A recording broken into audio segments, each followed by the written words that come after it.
The clock is ticking, people. Now streaming on Paramount Plus. You just sit back, enjoy the show, maybe take some notes. NCIS Sydney. This is my harbor. And this is my investigation. More action. Put the gun down. I don't think so. More mystery. Murder on the high seas. More NCIS. But I told you to stay put. The board. Sue me. The NCIS franchise expands with NCIS Sydney. Come on, Sarge. Live a little. The CBS original NCIS Sydney, now streaming on Paramount Plus.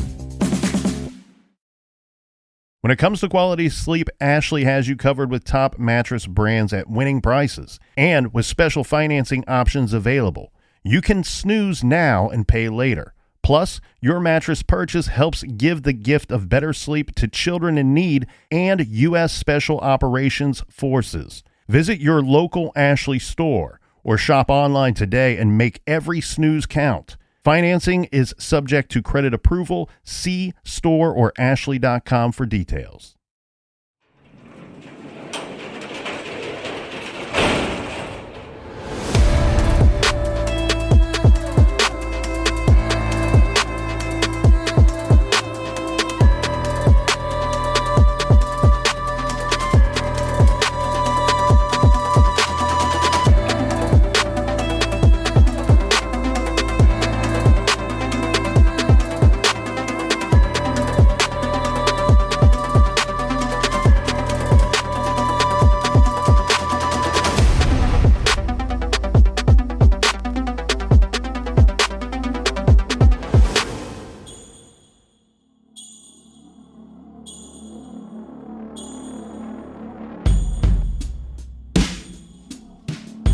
I believe that sometime during December 25th, 1996, Christmas night, someone got into the house of John and Patsy Ramsey.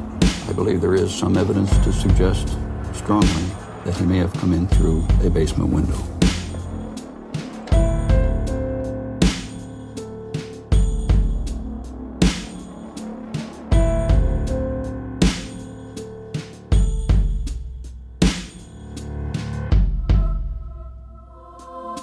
Lou Smit also found tracks and marks on the little girl's back and neck that he thought pointed to a stun gun being used in the case, that perhaps she'd been taken from her bed and kept quiet because she'd been stunned.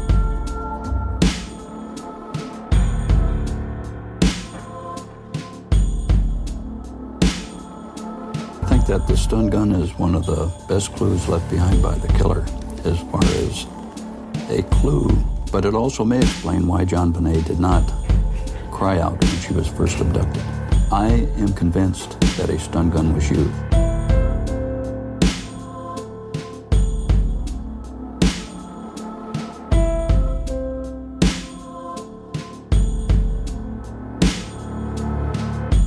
Lou detailed 10, 11, 12, 13 points that led him to believe that an intruder had committed this homicide and not an inside job by any one of the three family members. In 1966, Lou Smit joined the Colorado Springs Police Department. After years of service, he worked his way up to the rank of detective. Lou Smit eventually would become the department's top homicide investigator. He was involved in a number of notable cases, including the conviction of spree killer Freddie Glenn for a series of murders. This included, at the time, the cold case killing of Karen Grammer, the younger sister of actor Kelsey Grammer. Later, at the request of his one-time protege and lifelong friend John Anderson, Lou joined the El Paso County Sheriff's Department. John Anderson was the recently elected sheriff, and one of his major goals during his tenure as sheriff was to solve the murder of Heather Dawn Church. Heather was a 13-year-old 8th grader at Falcon Middle School when she vanished September 17, 1991, from her home off of Eastonville Road in El Paso County, Colorado. Her mother had left the house around 5:30 p.m. When she returned at 10:15 p.m., Heather was missing. Heather Dawn Church's father had been one of the original suspects in the daughter's murder. El Paso County Sheriff's deputies, FBI agents, and a battalion of volunteers spent 2 years looking for Heather. In 1993, a hiker discovered a human skull near an old abandoned car off of Rampart Range Road. Exactly 2 years after her disappearance, dental records were used to identify the remains of Heather. Lou Smit, through dogged detective work, discovered that the abductor and killer was the victim's neighbor, Robert Charles Brown. Brown ultimately confessed to a total of 48 murders.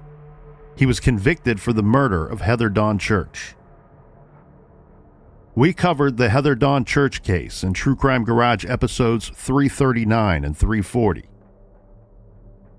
Smit retired in 1996 from the El Paso County, Colorado Sheriff's Department, where he had served as the captain of detectives. Lou Smit had become a master detective.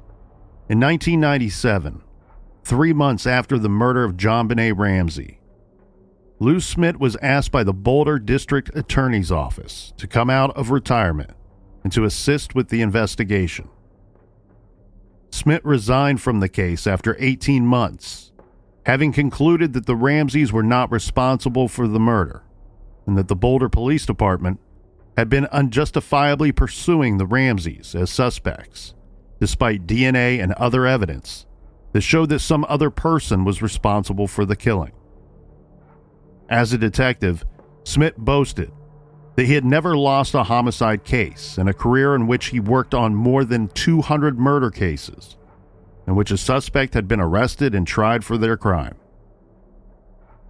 The master detective, Lou Smit, died at age 75 in August of 2010. He never stopped working the Ramsey case. Until the end, Lou continued working for JonBenet, and today former homicide detective and retired sheriff John Wesley Anderson continues Lou's work. This is True Crime Garage.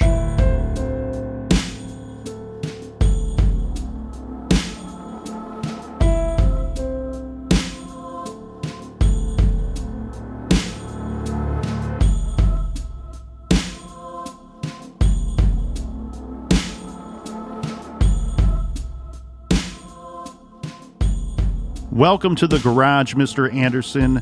You have a legendary law enforcement career and fantastic books that you've been putting out over the last several years. Could you tell our listeners a little bit about yourself and a brief overview of your law enforcement career? I'll be happy to, Nick, and thank you for having me on your show. I have had a phenomenal law enforcement career, just fortunate to be in the right place at the right time with the right plan, and more importantly, with the right people around me. And Lou Smit was certainly one of those. He and I first met the month after I graduated high school in 1972, and I had applied for the Colorado Springs Police Department and their police cadet program. And in Colorado, anyway, you have to be 21 to be a police officer. So I was only 18, and for the next 2.5 years, I did various positions as a police cadet in the department. One of those was in the identification records section, and that's where I met Lou Smit. And he'd come in to pull a criminal record on a suspect or look for a mugshot or something like that. And I became really fascinated with his approach to criminal investigations. So from the time I was 18 for the rest of my life or his life, I was fortunate to be with him, and through him really learned the investigative process firsthand and working homicide investigations. So when I went on the police department, my intent was to be a uniform officer and work the streets, and that was fun. But after meeting Lou, I decided, I think I'd like to try to become a detective and maybe be Lou's partner. And I was fortunate to have that opportunity for 6 years in the homicide division with Colorado Springs Police Department, and worked a number of dozens and dozens of cases with Lou. And then I'd gotten promoted, and then a little later he retired. And when he retired, he went to the district attorney's office in El Paso County, Colorado, and worked for the coroner's office. And then I ran for sheriff of El Paso County, our county sheriff's office, in 1994. And part of my intent to run, I'd had family in law enforcement and an uncle who was a sheriff. So I'd always had in the back of my mind maybe running for county sheriff when I was old and gray and finished my career in the police department. But that time got accelerated because of a cold case that we had in El Paso County, the Heather Dawn Church murder. And some of you may have heard about that one. It's the reason I ran for sheriff when I ran for sheriff in 1994. And one of the first people I told I was going to do this was Lou Smit. And I said, Lou, if I'm successful in being elected, I really want you to come in and be the captain of detectives for the sheriff's office and take over the Heather Dawn Church case. And at that point, it had languished. It was a 4-year-old cold case. Lou, when he took over the investigation, had the case solved within 3.5 months, the suspect in custody, and he later pled guilty, took a life sentence. Later, Lou formed a cold case unit, and they were able to get another conviction for first-degree murder on the same suspect. Eventually, that suspect confessed to a total of 49 murders. So if it's true, he certainly was one of the most prolific serial killers in American history. Lou and his team was only able to get 6 or 7 confirmed victims on him, and after having 2 life sentences back to back, there wasn't a lot of interest in pursuing him further. But that suspect was still in our community, and I'm convinced would have continued killing had Lou and his team not come along when they did and taken him off the streets. You also worked with Joe Kinda, is that correct?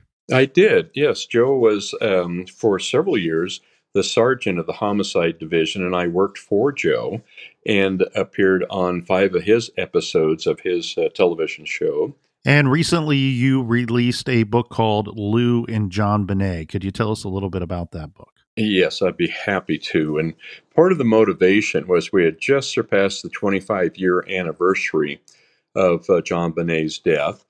And the year before, one of the other partners, homicide partners that worked with Lou and I, Dave Spencer, who was part of our Smit family team, who had helped investigate the case after Lou had passed on.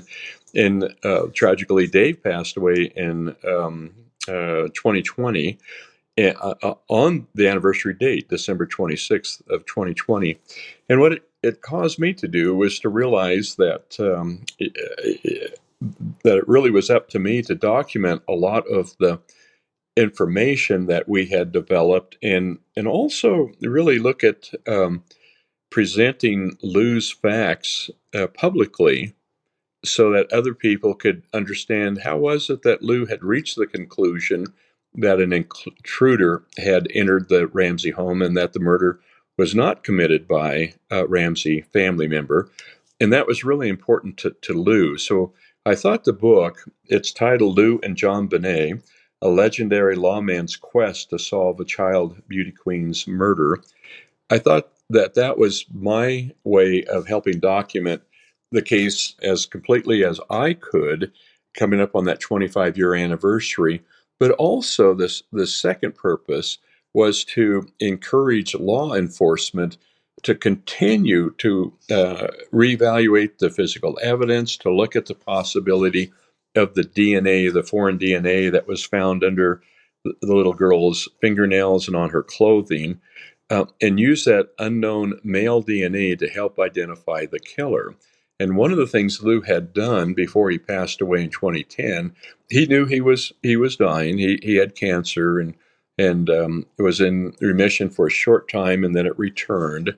And when he was in hospice, and right before he went into hospice, he made sure that the case was as organized as possible, and that not only I, but Dave Spencer and other detectives, and most importantly, Lou's family, knew how to find information in the case, his case file, how it was organized. And what his dying wish is to make sure that the case didn't die with him. And he had a wonderful quote on trying to keep a cold case from going cold. And that was, he often said, you have to stir the pot. And that's what I think this call is today. This interview, Nick, is another chance to stir the pot, because you never know who's going to hear this and what leads will come out of this. But what I hope the book does is clear the Ramsey family from this cloud of suspicion, this umbrella of suspicion, as the Boulder police alluded to so often, and then maybe through the book and the effort of the family and others to encourage law enforcement, to reevaluate the evidence and to look at, identifying that unknown male DNA. Do you remember your first conversation with Lou about the JonBenet Ramsey case? I don't know if it was the first one, but it was certainly the most meaningful one. And it happened while Lou was getting ready to be the best man at my wedding, second wedding. We were in Las Vegas, and Lou had picked up my fiance and I at the airport the day before we were to be married in a stretch limousine. And I remember exactly the conversation, because this stretch limousine that Lou had rented for us to pick us up at the airport, the roof was open, and he had a bottle of champagne in a silver ice bucket, and we'd just uncorked the champagne, and we're standing up looking at through the sunroof of the limo, looking at the lights in Las Vegas. And he said, "Johnny, you may be getting a call from Alex Hunter, the district attorney in Boulder, because he's putting together a task force." This is in March of '97. And he said the DA is putting together a task force, and he's invited me to come out of retirement to be a part of that. And he asked for references, and I gave the district attorney, Alex Hunter, your name and phone number. So you might be getting a call. And sure enough, the next day, I did get a call from Alex Hunter, the district attorney, who asked if I would recommend Lou to be part of the JonBenet Ramsey task force that he was putting together in Boulder. And of course, I said, absolutely, that would be one of the smartest moves that you could make. And so Lou worked for the DA for the next 18 months. During that time, did he share information with you? He did, very frequently. Almost every time we saw each other, which was probably maybe not weekly, but probably every other week, we'd get together and have coffee or lunch, or we'd talk. And almost without exception, the conversation would come around to, how are things progressing in Boulder? What's new there? Anything I can do to help? I was still the sheriff of El Paso County, so we did have some resources. I remember when Lou accepted the district attorney's invitation to come up and be part of the task force, he really didn't think this was going to be a prolonged investigation. He, like so many of us, had only gotten our information through the media, and a lot of that was distorted or misinformation. And so when I'm fairly confident that the conversations we had prior to him going to Boulder was, trying to determine which of the family members, probably one of the parents, was responsible for the murder, like so many other people, because the early reports from the media talked about no footprints in the snow, no forced entry. But I remember specifically, though, I think it was the following weekend after he'd been at the Boulder DA's office, he was back in Colorado Springs. And it was the first time that we had actually talked since he had become part of the task force. And one of the first things he told me is, he said, "Johnny, there's something wrong in Boulder."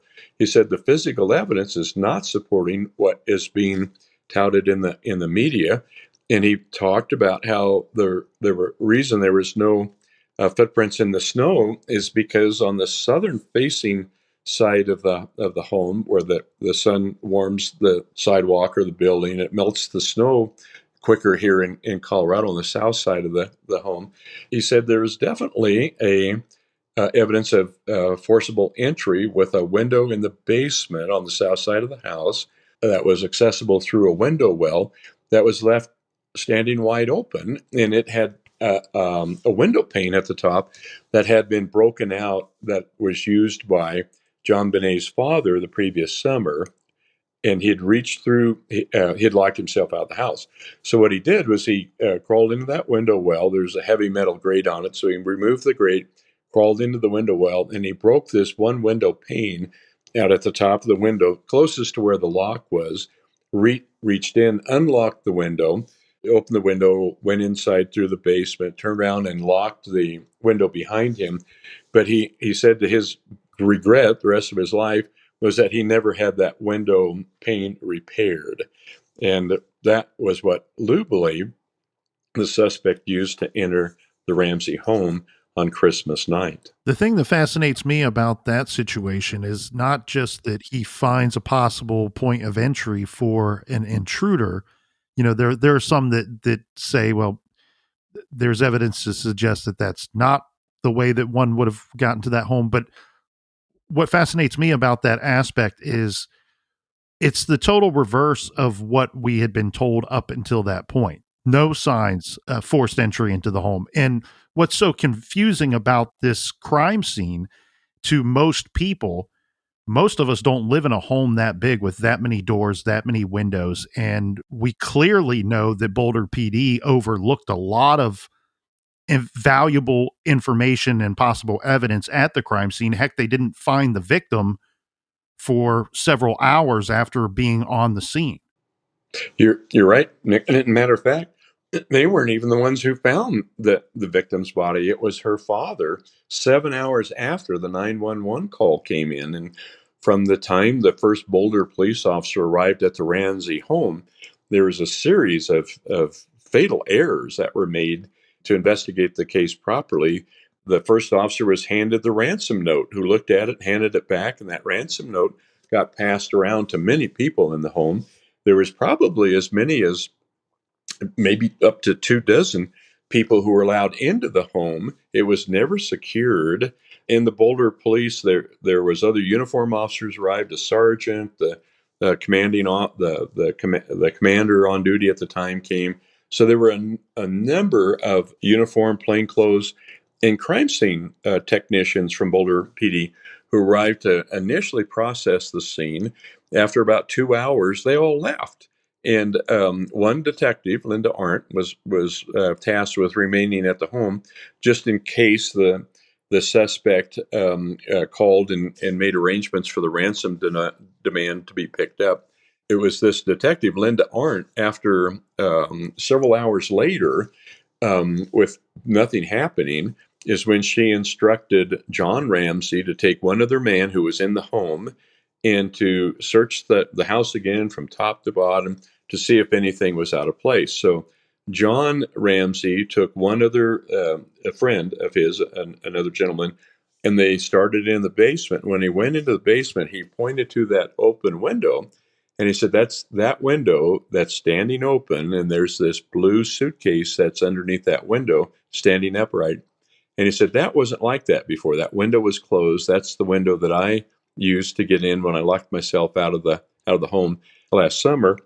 And then John, in the basement, searched. It's only a half basement, so it's a large house, 4 levels, but the basement was not huge.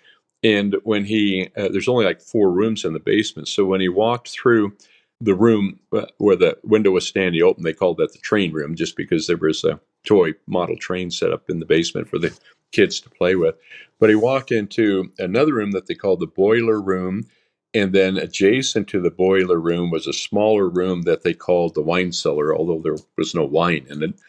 And when he opened the door to the wine cellars, when he saw his daughter laying on the floor, and she was deceased, he didn't know that. His first reaction is to try to help her, as any of us would.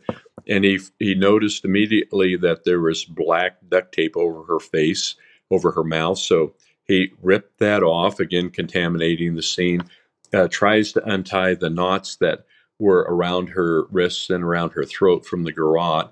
He screamed for help. He picks her up, and then he carries her upstairs through the kitchen, lays her on the floor by the Christmas tree, hoping that the detective or someone, can help revive his little girl.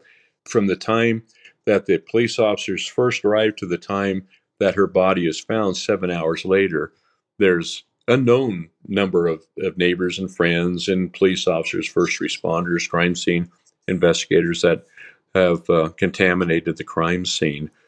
So it's a real tragedy. One of the baffling things, I guess, for me as being a police officer in 30 years, and probably a lot of police officers, is how can you enter a home to search for a missing 6-year-old girl and not search the entire house for wherever that little girl could be? I've been on many calls, and a 6-year-old little girl, kindergartner, is not very big, but you want to look anywhere she can be. Is she under the bed? Could she be in the clothes hamper? Is she hiding in a closet? Is she sick or injured or scared? And the other thing as an officer is you want to search the entire house to also see if there's a suspect in there. You don't want to turn your back on a possible suspect, a threat. So you search the rooms and on every floor carefully to make sure that you're not turning your back on a suspect. And that was not done. And that's just defies even common sense. If you're looking for a lost little girl that's missing, that can't be found, who the ransom note says was abducted and being held for ransom, you should search wherever that child might be. And that was not done. And you don't ask, someone else that's not law enforcement, to search to try to find them, because they're going to do the natural thing like her dad did and contaminate the scene and try to help them. And unfortunately, my opinion, Linda Arndt, she's left there to try to corral several adults into one room, and she's having trouble keeping a couple of them in the room. And so I think she kind of did that as a way to keep people busy, and with very little knowledge or information being provided to her while she's left alone with all the, I just can't believe for a second that we have a police department that is under the impression that a child is missing, has been abducted, and there's a ransom. And yet we only put one officer posted up at the house with the parents, and now their friends and priest are there with them as well. And a very obviously highly emotional setting. She's dealing with a number of different people in a very stressful environment. And the Ramseys are and were a very religious family. And the priest was allowed into the home, and he's assembling prayer circles, and that adds a lot to the very stressful environment that Linda Arndt was in by herself. So I think you're right. I think she's trying to, keep these people busy for several hours waiting for the phone to ring, which never happens. One of the things that I do have trouble with Linda, and I don't know if this was just the way she's wired or lack of training, but I do know that she made a statement later and repeated the statement about when John Ramsey brings her little girl, his little girl upstairs, lays her on the floor, that Linda Arndt checks for vital signs, doesn't find any, and then she says she looks into the eyes of John Ramsey, knew she was looking in the eyes of the killer, and then made some statement about counting the number of bullets in her gun because she was afraid that he was going to kill everybody else in the house. And I know John Ramsey. I've met with him several times. Lou had introduced us, and he is not. I mean, he's a very humble, very, very calm person. But I can't, and I've looked into the eyes of a lot of different killers, and I can't imagine how she could immediately jump to the conclusion that she's looking into the eyes of a killer and that she feels so threatened that she's counting the bullets in her gun. So I don't know if she just was that inexperienced or lack of skill or training or lack of confidence, but I think it does show some preconceived belief that a Ramsey family member was involved before the body was found. And you just can't objectively investigate a crime without all the facts, especially a complex crime like this one. Yeah, possibly something that, like you said, preconceived notions Or was it a situation where she created a better story later to sell her book? Oh, that could be too. Yes, and it's really unfortunate. There were no winners out of this case. She left the department not under good circumstances. Steve Thomas, who was for a time the lead detective who left to write a book, and this case ended a lot of people's careers.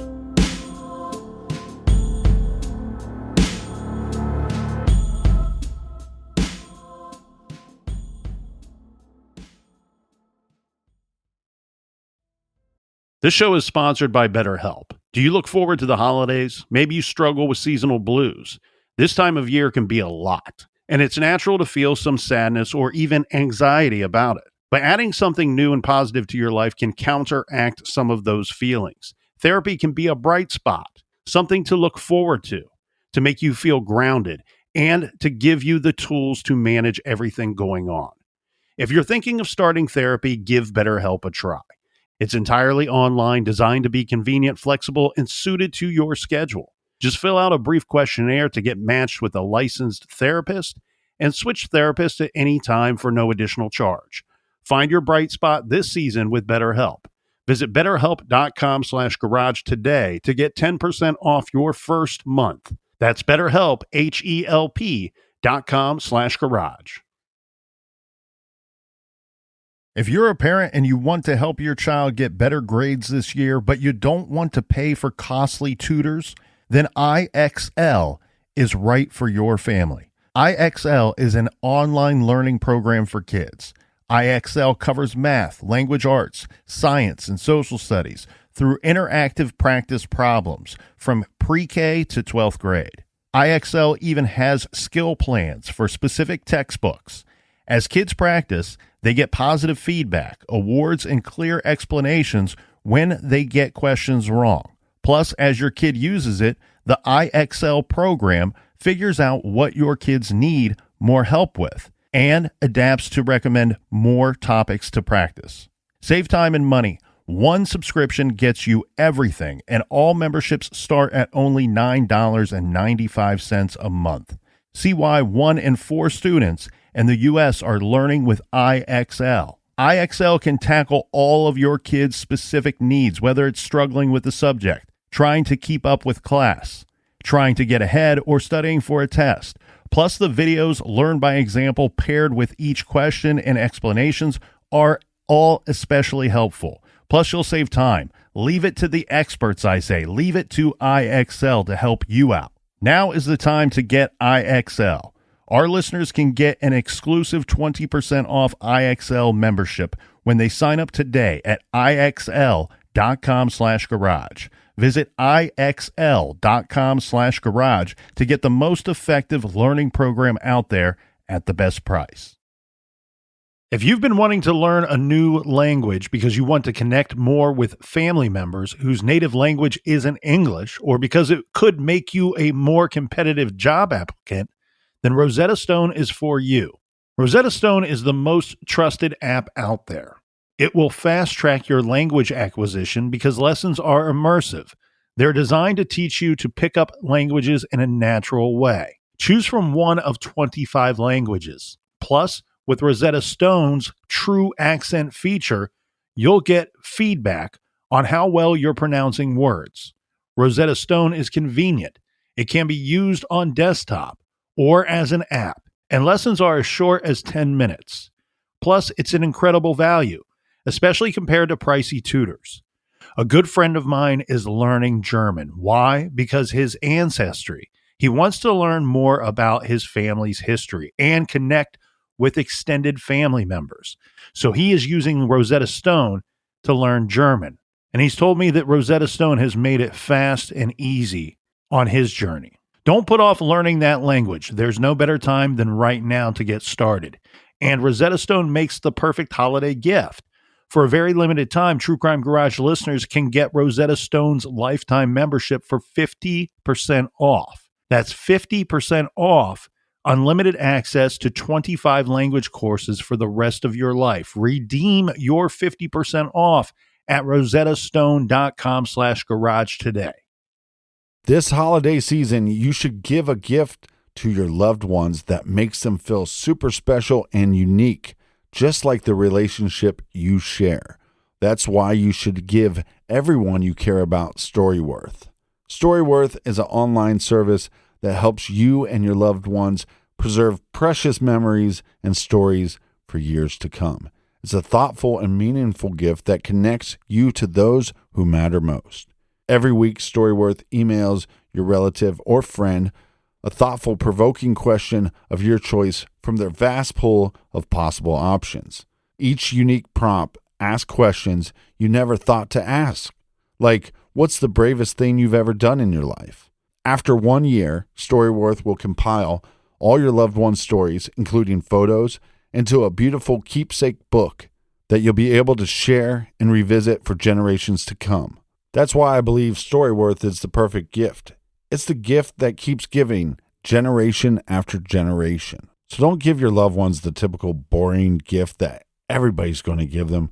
Give them something unique, just like them. Give them the gift of Storyworth. With Storyworth, I'm giving those I love most a thoughtful, personal gift from the heart and preserving their memories and stories for years to come. Go to storyworth.com/TCG and save $10 on your first purchase. That's storyworth.com/TCG to save $10 on your first purchase.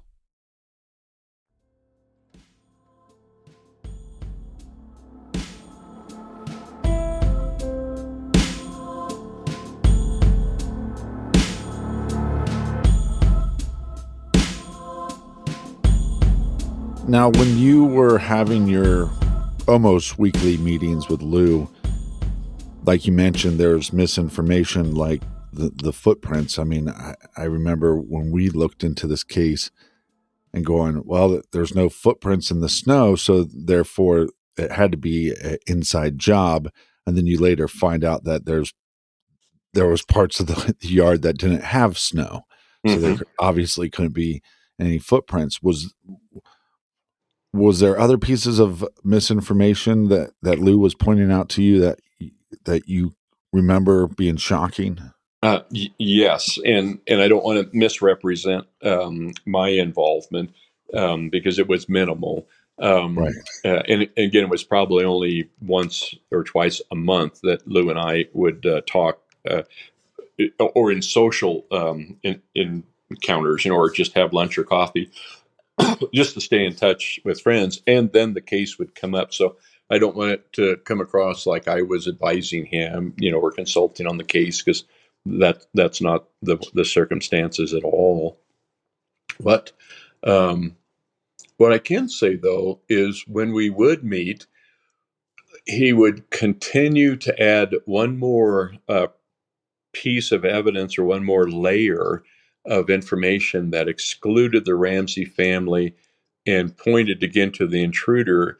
And within the first several months, he had developed what I thought was an undeniable case that the family was not involved, and that the killer who intended to commit an abduction for ransom, that something had gone wrong in the commission of that crime after he had contact with the little girl, and that a very violent sexual assault happened in the basement of the home and culminated with her being bludgeoned with some type of a heavy blunt force object.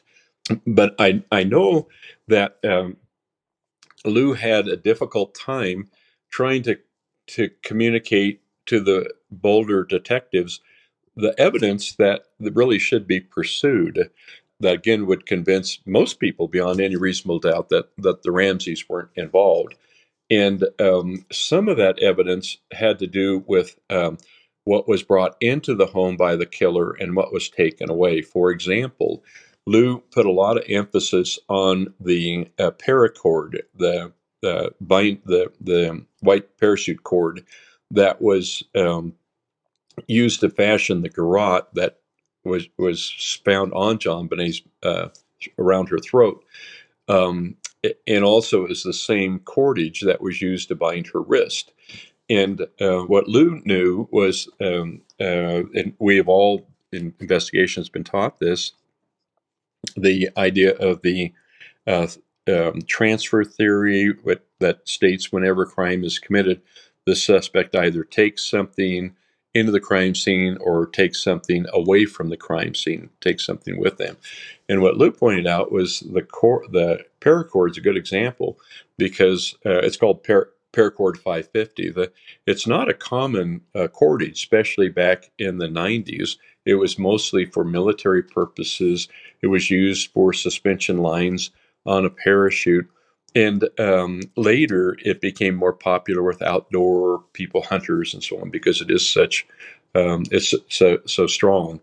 And but there was no paracord anywhere in the Ramsey home other than what was used on the garrote and around JonBenet's wrist. Same way with the black duct tape that was on her mouth. It was about a 6-inch strip of black duct tape that was torn on both edges. Lou pointed that out. They weren't cut. And I remember Lou telling me that, when you look at the duct tape where it was torn, if you could find the parent roll, you'd be able to match the one edge of the torn duct tape to that roll, or if you could find anywhere in the house where that duct tape had been used anywhere. On the back of a picture frame or around some duct work. But he said the Ramseys didn't own any black duct tape. The house was searched from top to bottom, and there was no duct tape that was found. And he said, when you think about that 6-inch piece of duct tape, most everybody's handled duct tape, that sticks to everything. So how do you get that into the house if it's not part of that roll?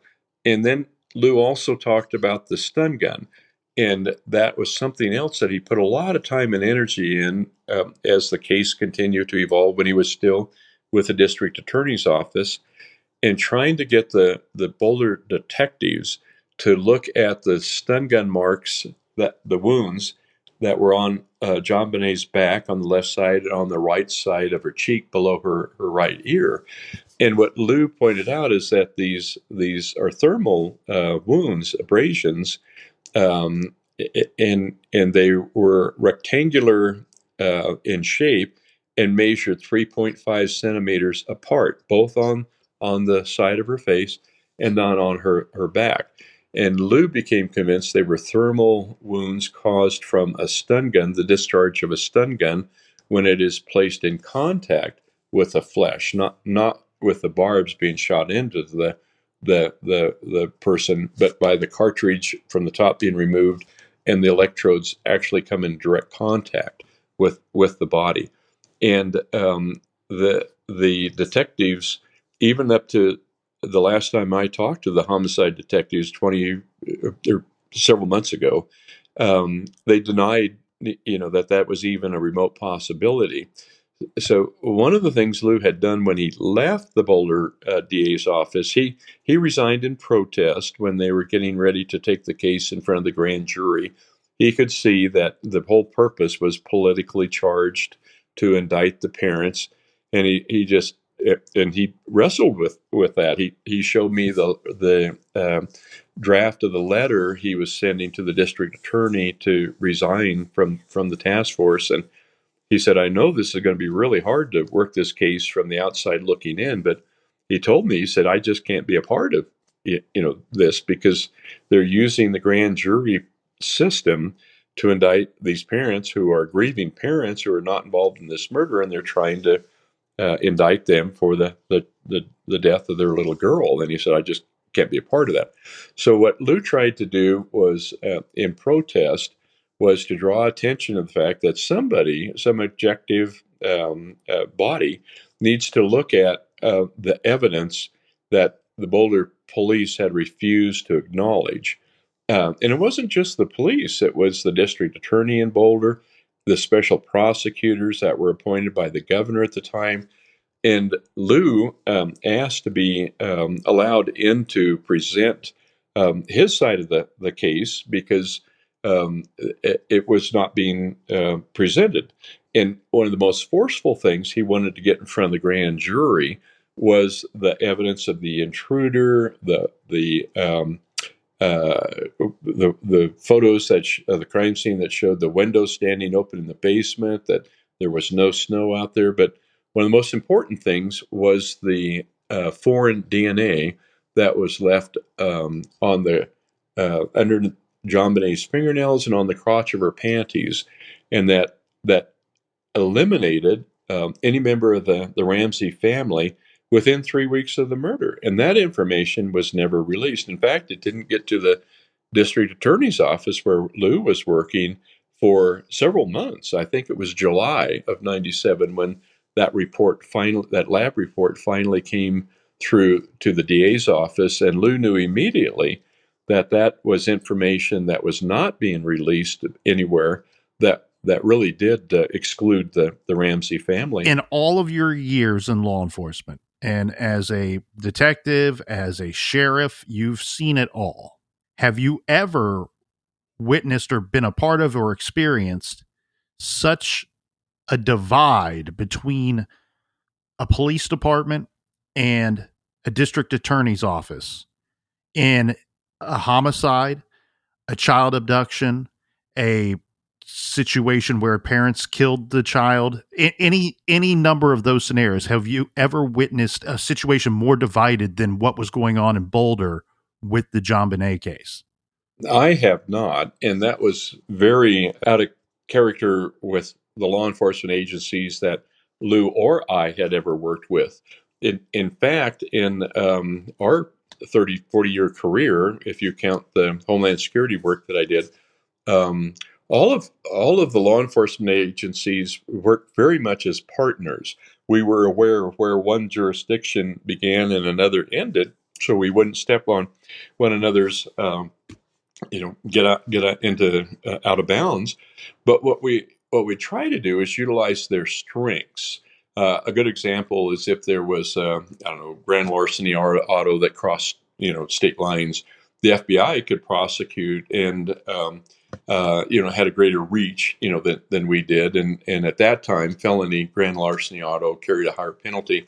So we would readily work with the FBI and not say, wait a minute, this is my case, back off. It was the opposite. Or armed robberies where you have federally insured bank. We knew that under federal charges, we could get a higher penalty. And in Boulder, what was just alarming, the FBI was notified immediately.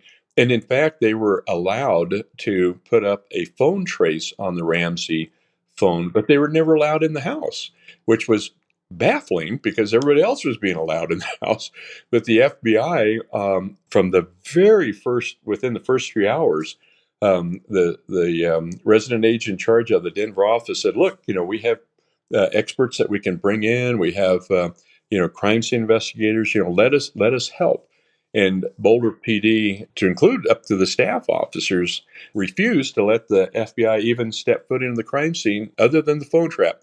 Said, we don't want your help. We don't need any help. We got this covered, go away.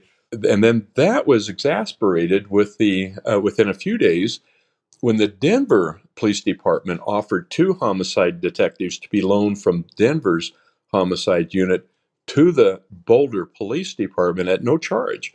And the problem that Boulder PD was dealing with is not only none of their detectives, but none of their supervisors or rank and file, none of their chain of command had worked a murder either. So this was new to all of them. But the homicide detectives out of Denver, for people who don't know, Colorado Springs is a large police agency, and we worked several dozen homicides every year. But Denver, just being such a larger community, would probably work 2 or 3 times the number of cases we did. So those homicide detectives had even more experience than someone like me would have. So when Denver PD, the command staff, offered 2 homicide detectives, these were, I don't know the names of who they offered, but I do know the caliber and the training of the Denver homicide unit is almost unparalleled. That they really are true experts, and they could have from the very first day pointed out the physical evidence that Lou, months later, is trying to get them to focus on. One of the biggest mistakes from the first day, second day, third day of the investigation was refusing any help from any outside agencies. And I know that's something that John Ramsey also has commented on in some of the contacts discussions that he and I have had, and where he's spoken out publicly, either on documentaries or in a public forum. He said, I don't blame Boulder police for not having, a lot of experienced homicide detectives, because it's a smaller community. They didn't have a lot of violent crime.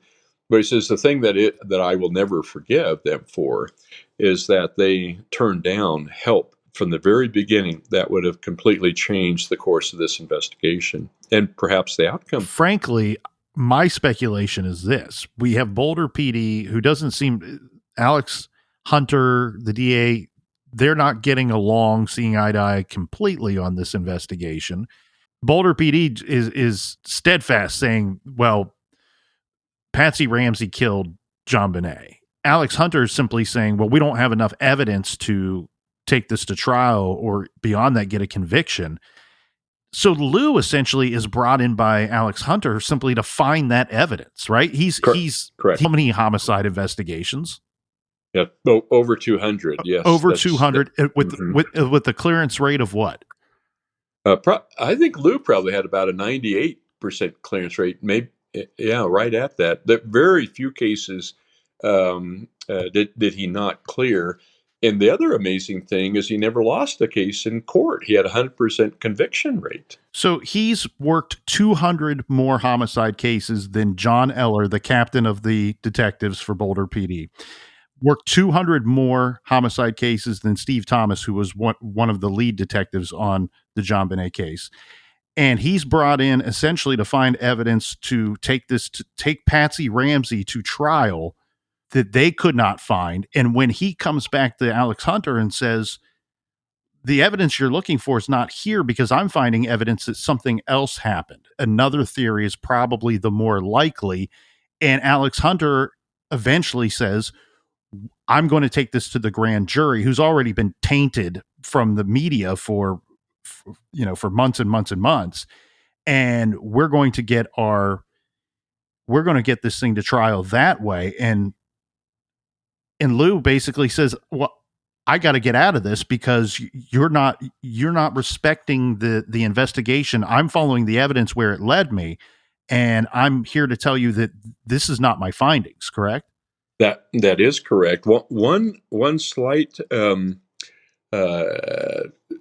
change there or focus, and we may never know the truth to this, is I'm not so sure taking the case to the grand jury was Alex Hunter's idea and not the governor at the time, or someone with the Colorado AG's office or somebody. And the reason I say that is because Alex Hunter had the jurisdiction to assemble the grand jury on his own in Boulder. It was his county. He was the district attorney, but that didn't happen.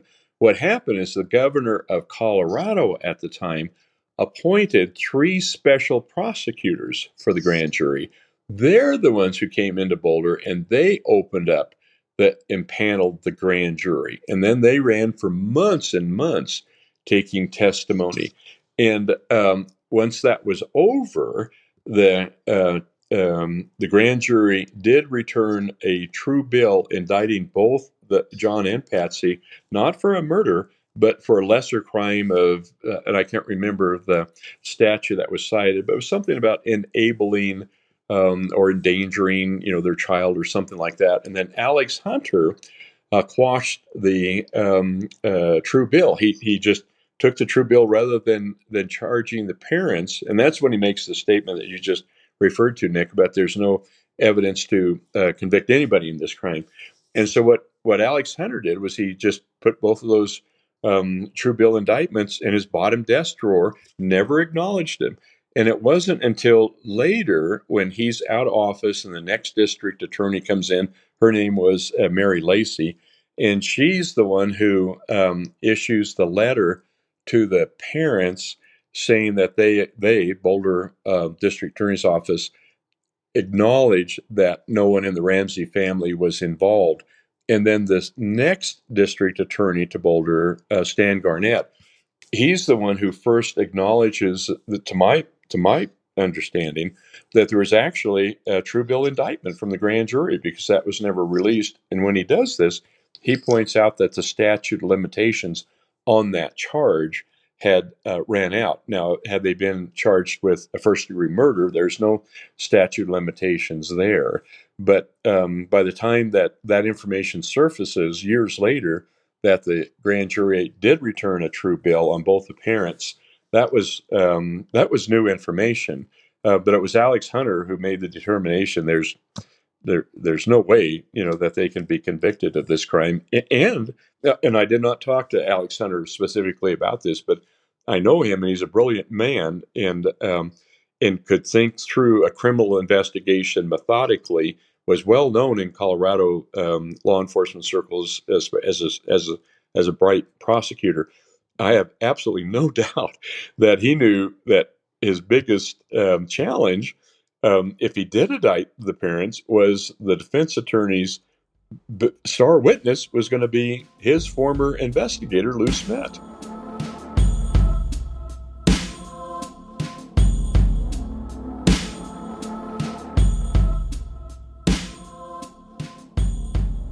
Make sure you check out the great book, Lou and JonBenet, A Legendary Lawman's Quest to Solve a Child Beauty Queen's Murder by John Wesley Anderson. And make sure you come back here to the garage tomorrow and join us for part 2. Until then, be good, be kind, and don't live.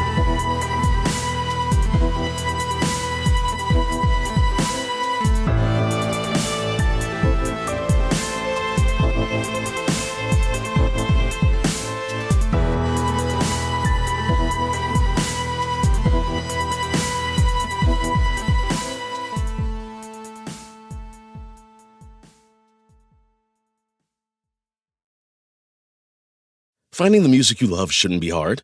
That's why Pandora makes it easy to explore all your favorites and discover new artists and genres you'll love. Enjoy a personalized listening experience simply by selecting any song or album, and we'll make a station crafted just for you. Best of all, you can listen for free. Download Pandora on the Apple App Store or Google Play and start hearing the soundtrack to your life.